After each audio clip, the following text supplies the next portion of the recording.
it's important for us to see our anger at this moment as tied to God's righteous indignation.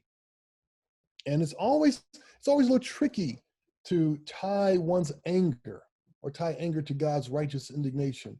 In order for it to be tied properly, it has to have two characteristics. Okay. The first, it has to be anger over the destruction of God's creation, the taking of life that was not given, life that was not created by the person who's taking it. Only God can take life. And so anyone who tries to take life in the name of God or in the name of order it's an idolatry. And so there's righteous indignation over the loss of life or the destruction of life or the mutilation of life. And then the second characteristic about this kind of anger, if it's truly connected to the righteous indignation of God, is that it's shareable, Kim. It's shareable. Yeah. And in this regard, it's really important for all Christians, especially in the West, to recognize that we should be we should be sharing in a fury, a rage over this evil.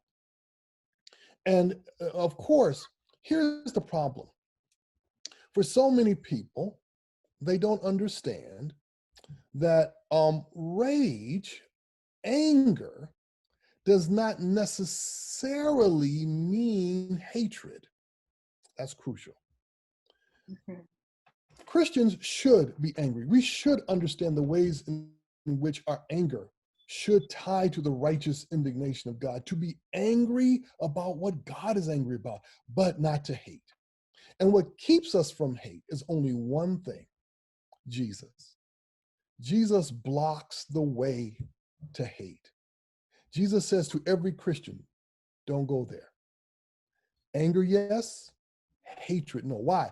Because hatred will always lead to violence. And violence is the greatest seductive power that we face in this country. Because this country is addicted to violence. We are the most violent country this world has ever seen. We produce more weapons than anyone else in the world ever.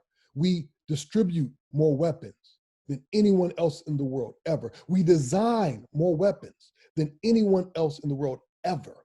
We have more weapons than any other nation in the world ever.